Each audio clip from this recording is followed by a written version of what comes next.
तो हम पहुंच गए आभानेरी और जहां पर है चांद बावरी स्टेपवेल। तो ये छोटी सी मार्केट है यहाँ पे और यहाँ पे है ये चांद बावरी।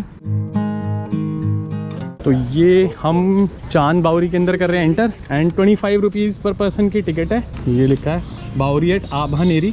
तो इस जगह का नाम आभानेरी है। इस तरफ जाके टॉयलेट्स बने हुए हैं एंड अभी हम सामने चलते हैं, वहाँ पे है एंट्री गेट। तो ये नेशनली प्रोटेक्टेड मॉन्यूमेंट है। यहाँ स्टार्टिंग में ही चांद बावरी में यहाँ पे लिखी है इसकी हिस्ट्री। चांद बावरी आभानेरी में ये जगह है and one of the oldest baori stepwell है। और निकुंब डायनेस्टी के जो रूलर थे राजा चंद, उन्होंने इसको बनवाया था एंड 19.5 मीटर डीप है। वन ऑफ द डीपेस्ट बावरी है ये पूरे वर्ल्ड में और मल्टी स्टोरीड है। और अंदर चल के मैं और सारी चीज़ें इसके बारे में बताता हूँ आपको। तो ये हमने एंटर कर लिया है चांद बावरी के अंदर और यहाँ पे इस टाइम ये लगा लो 99% जो क्राउड है वो फॉरेनर्स का है। इंडियन तो कोई दिख नहीं रहा, सिर्फ फॉरेनर्स ही नज़र आ रहे हैं मुझे। ये है चांद बावरी मैसिव। हम खड़े हैं चांद बावरी के सामने और बहुत मैसिव बावड़ी है, सबसे ओल्डेस्ट और सबसे डीपेस्ट बावड़ी है। वह सबसे बड़ी नहीं है, सबसे बड़ी जो बावड़ी है रानी की वाव है जो गुजरात में है। एंड गुजरात में बावड़ी को वाव कहते हैं और राजस्थान में इसको बावरी या बावली या बावड़ी कहते हैं। और इसमें नीचे 2 मंदिर हैं, एक गणेश जी का और एक महिषासुर मर्दिनी का मंदिर है। एंड इसमें जो टोटल है ना, ये स्टेप्स आपको दिख रही हैं, ये टोटल 3500 स्टेप हैं और 13 मंजिल हैं टोटल। 5-5 फीट की ये 13 मंजिल टोटल नीचे तक है। और ये जो डिज़ाइनिंग है ये पूरी हिंदू आर्किटेक्ट डिज़ाइनिंग है। और जो बाहर की जो आपको डिज़ाइन दिख रही है ना, ये जो बावड़ी बनाई थी ये 8 से 9 सेंचुरी के बीच में बनाई थी राजा चंद ने, जो निकुंब डायनेस्टी के थे, इसीलिए इसका नाम चांद बावड़ी है। राजा चांद ने बनाई थी। और जो ये बाहर का आपको एरिया दिख रहा है ना, जितना भी ये जो बाहर का ये बना हुआ है, ये आउटर वाला वॉल, ये सारा बना था 16th सेंचुरी में, जो मुग़ल आर्किटेक्चरल डिज़ाइन में बना है, जो जयपुर के राजा ने बनवाया था बाद में। लेकिन ये जो बावड़ी है ये 8 से 9 सेंचुरी के बीच में बनी थी। इसमें नीचे आप देखो 19.5 मीटर ये टोटल गहरी है। वहाँ पे नीचे लास्ट में पानी है और ऐसा माना जाता है कि इसमें अगर आप सबसे नीचे, अब तो वैसे नीचे जाना अलाउड नहीं है, अगर नीचे जाके वहाँ पर बैठेंगे ना 4 से 5 डिग्री कूलर टेम्परेचर होता है नीचे। तो आसपास के लोग जब उस टाइम यहाँ पे आके और यहाँ पे पब्लिक गैदरिंग हुआ करती थी, बैठा करते थे, तो काफ़ी रौनक होती थी एक टाइम पे यहाँ पे। और ये जो जिस जगह पे है ये बावरी, ये जगह है आभानेरी। तो इसको एक टाइम पे आभा नगरी कहा करते थे, अब इसका नाम आभानेरी हो गया है। अगर उसकी बात करें उस तरफ जो मैं आपको सामने बिल्डिंग दिखा रहा हूँ, उधर है 3 मंजिल, 1, 2 और 3। और यहाँ से अंदर से जैसे वॉर वगैरह में भी यहाँ से निकलने के लिए सुरंग वगैरह बनाई हुई है यहाँ पे से, नीचे से अंदर से, जिससे यहाँ से निकल सकें। तो ये बहुत मैसिव स्ट्रक्चर है और बहुत ही मतलब सुंदर है और देखने लायक चीज़ है। तो जन्माष्टमी के, हर साल जन्माष्टमी के 15 दिन बाद जो एकादशी आती है, उस टाइम इस बावड़ी को खोला जाता है और लोकल लोग यहाँ पे नीचे उतरते हैं और नीचे नहाते भी हैं। तो सिर्फ साल में एक ही बार इस बावड़ी को खोलते हैं जिसमें नीचे जा सकते हैं बंदे। यहाँ पे 4 Indian movies and 2 Hollywood movies की शूटिंग हुई है। The Batman and the wall की शूटिंग हुई है इस जगह पे। तो यहाँ पर कई जैसे भूल भुलैया जैसी मूवी की, धड़क की, और भी कई हिंदी मूवीज़ की शूटिंग हुई है। तो काफ़ी फेमस जगह है और यहाँ पर मेजॉरिटी ऑफ जो टूरिस्ट है इस टाइम भी मुझे दिख रहा है वो फॉरेनर टूरिस्ट ही है। और ये जगह जो है ये जयपुर से करीब 90 किलोमीटर दूर है और अलवर से 75 किलोमीटर दूर है। तो जो जयपुर घूमने आते हैं ना टूरिस्ट, फॉरेन टूरिस्ट या इंडियन टूरिस्ट भी, तो साथ में इसको ज़रूर कवर करते हैं। बहुत अमेजिंग स्पॉट है। तो यहाँ पे सब ब्लैक सैंडस्टोन में काफ़ी सारी आपको मूर्तियाँ देखने को मिलेंगी। ये सारी देखो इंटरलॉकिंग सिस्टम से ये कनेक्टेड थी। ये साइड में मंदिर है हर्षद माता का मंदिर, उधर से ये यहाँ पे लाके रखी गई हैं क्योंकि उसको डिस्ट्रॉय कर दिया था उस मंदिर को। तो ये यहाँ पे आपको काफ़ी सारी ऐसी छोटी छोटी मूर्तियाँ रखी दिखेंगी यहाँ पे। ये सब डिस्ट्रॉयड है लेकिन इनके सब में आपको देखो ये रहा इंटरलॉकिंग सिस्टम दिखेगा। तो जो ये चांद बावरी है ये भी इंटरलॉकिंग सिस्टम से बनी है सारी, इसमें कोई सीमेंट का यूज़ नहीं हुआ है। और उसके जस्ट एडजेसेंट में है हर्षद माता का मंदिर, वो भी इंटरलॉकिंग सिस्टम से बना है।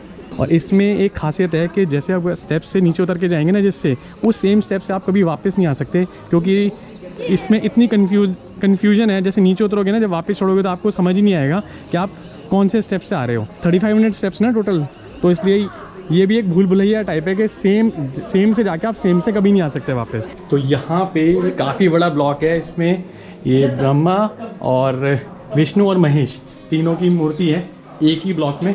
काफ़ी बड़ा ब्लॉक है, सिंगल ब्लॉक में देखो इसमें दोनों तरफ आपको मंदिर दिखेगा। जो हमारे यहाँ पे जो ये नॉर्दर्न इंडिया साइड में जो मंदिर मिलते हैं वो नागर स्टाइल में मिलते हैं, और सेंट्रल इंडिया में मिलते हैं वेसर स्टाइल में, एंड साउथ इंडिया में मिलते हैं द्राविडियन स्टाइल में।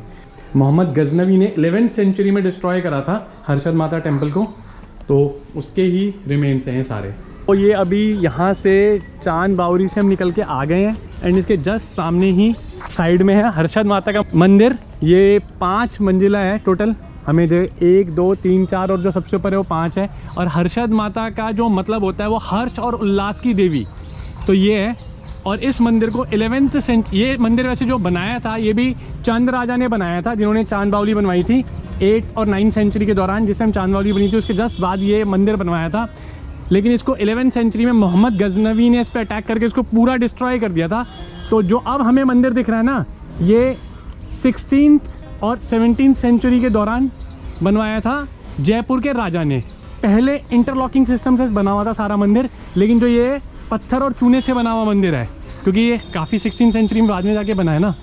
और यहाँ पे एक नीलम की बहुत बड़ी हर्षद माता की मूर्ति हुआ करती थी। 1968 में वो मूर्ति चोरी हो गई थी यहाँ से। तो अब जो ये मंदिर है ये 16th सेंचुरी का बना हुआ है, लेकिन ये जो कॉम्प्लेक्स आपको पूरा दिख रहा है ना, ये है 8th-9th सेंचुरी का, चांद बावली के साथ ही बना था ये। तो ये हम पहुँच गए मेन हर्षद माता मंदिर में। जय माता दी। तो ये है मूर्ति हर्षद माता की अभी की जो लेटेस्ट है। तो ये हर्षद माता मंदिर के जस्ट बैक साइड में एक यहाँ पर वुमेन क्राफ्ट सोसाइटी है और एक स्टेपवेल रेस्टोरेंट भी है। तो पहले चल के इस वुमेन क्राफ्ट सोसाइटी को देखते हैं। तो ये है वुमेन क्राफ्ट सोसाइटी, ये चांद बावरी की, और इसके पीछे बैक साइड में है। अच्छा, तो लेडीज़ यहाँ पे बैठ के, यहाँ पे गैदर होके अपना हैंडमेड प्रोडक्ट्स बनाती है, ज़्यादातर हैं। अभी लंच पे गई हैं, भैया बता रहे हैं। Patchworks and the kind of the like the bed spreads and the bed sheets. अच्छा, ये सारी चीज़ें बनाती हैं। तो ये अंदर ये सब है। अच्छा, ये सूट्स वगैरह हैं। अच्छा, ये हैंडमेड है ना सब कुछ? ये जी हाँ, ये जो बैग्स वगैरह बनाए हुए हैं। एंड ये क्या चीज़ है? ये वॉल डेकोर के काम है। अच्छा, वॉल डेकोर के काम आता है। ये क्या अलग अलग ड्रेसेस से पेज कलेक्ट किए जाते हैं ये पहले। ठीक है। एंड देन उनको कंबाइन करके एक आर्ट फॉर्म दिया। ये कितने का होता है एक? It's about like 600 rupees. अच्छा, 600 रुपीज़ का है। ये सारा आर्ट वर्क है, और यहाँ पीछे कारपेट वगैरह भी हैं। ये रहे। तो ये बेसिकली 2 रूम में है आर्ट गैलरी। तो यहाँ पर अगर आप आके कुछ देख के कुछ लेना चाहें तो ले सकते हैं। तो यहाँ स्टेपवेल रेस्टोरेंट में हमने राजस्थानी गट्टे की सब्ज़ी ऑर्डर करी एक तो, और यहाँ जो सब कुछ है ना, थाली और सारी चीज़ बड़ी ऑथेंटिक जो पुराने टाइम की होती थी ना, वैसी है। तो ये है गट्टे की सब्ज़ी, और ये है रोटी विद घी। बताता हूँ गट्टा खा के कैसा है। सब्ज़ी में हल्का सा खट्टापन है, वो नींबू डाला हुआ है, और रोटी और सब्ज़ी बिल्कुल ऐसी फील हो रही है जैसे अपने घर पे खा रहे हैं। बिल्कुल घर जैसा खाना, सिंपल और बढ़िया। तो जो स्टेपवेल रेस्टोरेंट पे जो हमने खाना खाया वैसा था जैसे हम अपने घर पे खा रहे हो। बड़ा अच्छा फूड था, बढ़िया मज़ा आया। 412 रुपये हमारा बिल आया। हमने एक गट्टे की सब्ज़ी ली थी, हमने 6 रोटी खाई टोटल, एंड ये जो है एक स्वीट लस्सी ली थी। और जो रोटी भी थी ना इनकी बिल्कुल ऐसी थी जैसे घर से बन के आ रही हो, बिल्कुल तवे पे फुलके जैसे बन के आता है ना, और घी भी एकदम बढ़िया। तो मज़ा आ गया यहाँ पे खाना खा के। तो हम यहाँ से चलते हैं। अब हमारा ट्रिप पूरा हो गया कंप्लीट। अब हम यहाँ से जाएंगे चांद बावरी से दिल्ली। तो हम चांद बावरी से चल दिए हैं दिल्ली के लिए, जो यहाँ से 248 किलोमीटर हमारा घर दिखा रहा है। 3 घंटे 36 मिनट का रास्ता दिखा रहा है। तो हमें थोड़ा सा उल्टा जाना पड़ेगा सिकंदरा की तरफ, और उधर से फिर दौसा की तरफ। फिर वहाँ से हम दिल्ली मुंबई एक्सप्रेस वे पे चढ़ जाएंगे। उसके बाद तो फिर हम दिल्ली मुंबई एक्सप्रेस वे पे ही चलेंगे। 1:50 हुआ है, यहाँ से हम चलें चांद बावरी से। तो ये हम चांद बावरी से 4 किलोमीटर बाहर आ गए हैं, और इस गोल चक्कर से हमने ले लिया लेफ्ट। अब इससे हम जाके और सीधे रोड जाएगा, मिलेंगे आगे ये आगरा जयपुर हाईवे पे। तो भी 5 किलोमीटर और जाना हमें इस रोड पे। ये हमारा आज का पहला टोल प्लाजा आ गया है, 35 रुपीज़ का है ये मात्र। 9 किलोमीटर के करीब चल गए हैं चांद बावरी से, और हम पहुँच गए सिकंदरा। अब यहाँ से हम लेंगे आगे हाईवे पे। सिकंदरा से हमने ले लिया राइट, जो मैंने बताया आपको, नेशनल हाईवे 21 पर। अब इस पे चलना हमें करीब 15-16 किलोमीटर। देन फिर हमें मिल जाएगा दिल्ली मुंबई एक्सप्रेसवे। ये हमारे जो लेफ़्ट और राइट में सारा सिकंदरा है। तो ये आज के दिन का दूसरा टोल प्लाज़ा आ गया हमारा। ये 80 रुपीज़ का है। ये चांद बावली से हम 24 किलोमीटर चल चुके हैं और हम पहुंच गए हैं दिल्ली मुंबई एक्सप्रेसवे पे। ये ले लिया हमने दिल्ली मुंबई एक्सप्रेसवे पे और यहाँ पे हमारा लग जाएगा टोल। ये है एंट्री टोल प्लाज़ा। आ गए हम दिल्ली मुंबई एक्सप्रेसवे पे, जिसका नाम है नेशनल एक्सप्रेसवे 4 NE4। तो 223 किलोमीटर हमें और जाना है टोटल। तो ये स्पीड के कैमरे लगे हुए हैं यहाँ पे। ये 97 की स्पीड आई है मेरी कार की, वैसे 100 पे चल रही है। 3 किलोमीटर की कम की स्पीड दिखा रहा है speed camera. And 120 kilometre per hour की स्पीड से चला सकते हैं इसमें हम कार। और टोटल 8 लेन का एक्सप्रेसवे है ये। 4 लेन दूसरी तरफ है और 4 लेन इस तरफ है। दिल्ली से और मुंबई जाएगा सीधे भी। वैसे पूरा तो फंक्शनल नहीं है अभी दिल्ली से मुंबई तक, लेकिन जहाँ से हम चढ़े यहाँ से दिल्ली तक तो पूरा फंक्शनल है। अभी हम एक्सप्रेसवे पे करीब 10 किलोमीटर चले होंगे और ये आ गया रेस्ट एंड सर्विस एरिया। यहाँ पे इंडियन ऑयल का पेट्रोल पंप भी और खाने पीने के काफ़ी आउटलेट खुले हुए हैं। काफ़ी बड़ा रेस्ट एंड सर्विस एरिया है। तो ये लिखा है इमरजेंसी हेल्पलाइन नंबर 1033। अगर किसी को कोई भी प्रॉब्लम हो जाती है तो 1033 पे कॉल करके आप इमरजेंसी में केस में सिनेरियो में तो बुला सकते हैं यहाँ पे हाईवे पेट्रोल को। और 100 की स्पीड पे कॉन्टीन्यूसली कार चले जा रही है क्रूज़ कंट्रोल पे। ट्रैफिक बहुत ही मिनिमल है हाईवे पे। ये एक और रेस्ट एंड सर्विस एरिया आ गया है। छोटा है ये काफ़ी, लेकिन HP का पेट्रोल पंप है।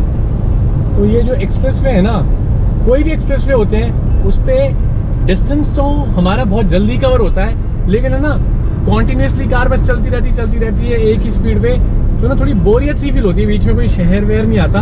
जैसे जो हमारे पुराने नेशनल हाईवेज वगैरह होते हैं उसमें बीच में शहर आते रहते हैं, अलग अलग छोटे छोटे कस्बे आते रहते हैं। तो उससे ना एक एंटरटेनमेंट सा बना रहता है। इस पे ना बोरियत फील होती है कॉन्टीन्यूसली। जैसे मैंने क्रूज़ कंट्रोल पे लगाया हुआ 100 पे, बस कार चले जा रही है, सीधी चले जा रही है, तो एक बोरियत वाली फीलिंग आती है जो हमारे जो नेशनल हाईवे जो हाईवेज हैं, स्टेट हाईवेज हैं, उन पे वो नहीं आती।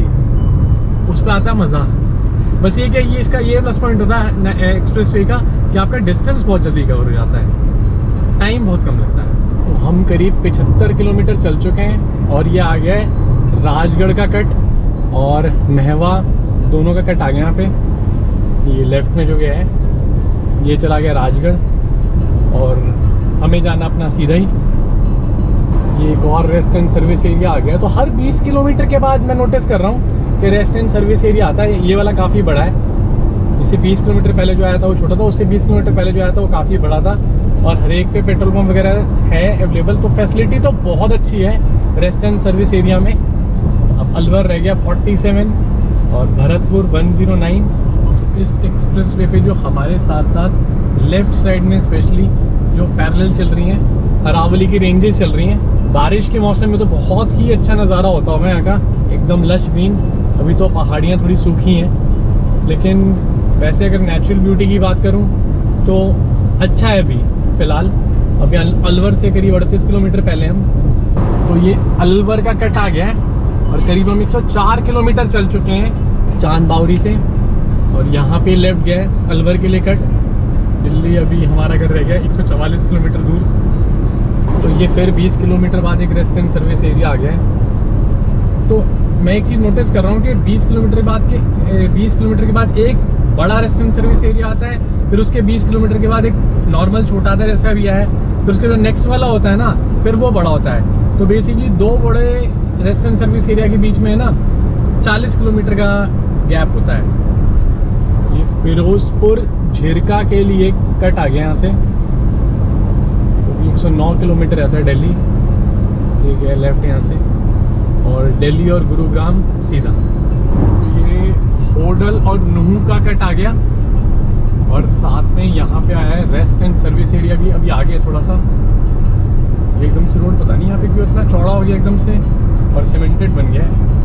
करीब 61 किलोमीटर और बचा हमारा घर और ये सीधा तो गया है गुड़गांव गुरुग्राम एक्सप्रेसवे और हम ले रहे हैं यहाँ से लेफ़्ट। हम जाएंगे इधर से होते हुए अपना फरीदाबाद होते हुए।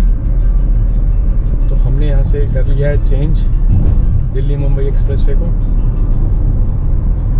और ये हमने ले लिया है फरीदाबाद की तरफ। तो वो रूट हमें बेटर दिखा रहा था, गूगल मैप्स पास दिखा रहा था, हमने इस वाले रूट से ले लिया है। फरीदाबाद टोटल रह गया है 35 किलोमीटर्स, यहाँ से 33 रह गया है, और नोएडा 66, 65 दिल्ली। तो ये जो जिस हाईवे पे हम चल रहे हैं NH 148 NA हो गया है। जो नेशनल एक्सप्रेसवे 4 है वो सीधे सोना जाके ख़त्म होता है वहाँ पे गुरुग्राम के पास, और अभी हमने जो फरीदाबाद वाले पे ले लिया है तो ये हो गया है NH 148 NA। तो ये जाके हमें आई थिंक NH 2 पे मिला देगा। तो हमने जस्ट अभी टोल प्लाजा क्रॉस किया है, तो ये टोल टैक्स तो हमारा लग गया है। तो सीधे जब हम चढ़े थे दौसा के पास से, उसके बाद यहाँ पर आके सीधे हम टोल प्लाजा हमारा क्रॉस हुआ है। अब जितने किलोमीटर हम चले हैं एक्सप्रेसवे पे उतने किलोमीटर के हिसाब से हमारे पैसे कट जाएंगे। जो ये NH 148 NA है, इस पे 100 किलोमीटर पर आवर की स्पीड लिमिट है। जैसे दिल्ली मुंबई एक्सप्रेस पे तो उस पे तो 120 किलोमीटर पर आवर की स्पीड लिमिट थी, इस पे 100 किलोमीटर पर आवर की स्पीड लिमिट है। तो ये आगे फरीदाबाद के लिए लेफ्ट कट, हमें आगे से लेफ्ट लेना है। अब हम आगे NH 44 पे, जो दिल्ली आगरा रोड है पुराना वाला। वैसे आजकल तो दिल्ली आगरा एक्सप्रेसवे से, यमुना एक्सप्रेसवे से ही जाते हैं सब, इन जो पुराना हाईवे है वो यही है। तो इस पे जो स्पीड लिमिट है वो 80 किलोमीटर पर आवर की स्पीड लिमिट है। 37 किलोमीटर हमारा घर रह गया टोटल। ये हम पहुंच गए हैं बल्लभगढ़। अब जब से हम इस नेशनल हाईवे पे आए तो थोड़ा बहुत ट्रैफिक का सामना करना पड़ रहा है एक्सप्रेसवे पे इतना खुला चलाने के बाद। अब हम चल रहे हैं फरीदाबाद में, और 26 किलोमीटर करीब और जाना है। फरीदाबाद के सेक्टर्स हैं दोनों तरफ, और जैसे जैसे दिल्ली की तरफ बढ़ रहे हैं तो ट्रैफिक ज़्यादा होता जा रहा है हाईवे पे। आज के दिन का हमारा लास्ट टोल टैक्स आ गया है, टोल प्लाजा। तो इसके बाद हम सीधे दिल्ली के अंदर एंटर कर जाएंगे। ये आ गया बदरपुर, और ये बदरपुर बॉर्डर हमारा है 230 किलोमीटर चलने के बाद। दिल्ली में एंटर कर चुके हैं। अभी हमने बदरपुर विलेज को कर लिया है क्रॉस। 14 किलोमीटर अभी है और जाना है हमें। करीब 238 किलोमीटर हम चल चुके हैं, पहुंच गए हम सरिता विहार। 240 किलोमीटर करीब हम चल गए और हम पहुंच गए नेहरू प्लेस। और हमें जो टाइम लगा यहाँ तक पहुँचने वो लगा 3.25 घंटे नेहरू प्लेस पहुँचने में। और बस हम यहाँ से थोड़ा सा हमारा घर रह गया दूर। और जो टोटल हमारा टोल टैक्स लगा है ना वो लगा है 300 रुपये, और जो टोटल हमें टाइम लगा है यहाँ तक पहुँचने में लगा लो मोटा मोटा 3.25 घंटे लगा है वहाँ से। और डिस्टेंस हमने 245 किलोमीटर्स कवर करा है। मैं इस सीरीज़ को यहीं ख़त्म करता हूँ, और अब आपसे मिलेंगे एक नई सीरीज़ में एक नई जगह के साथ। तब तक के लिए goodbye and take care.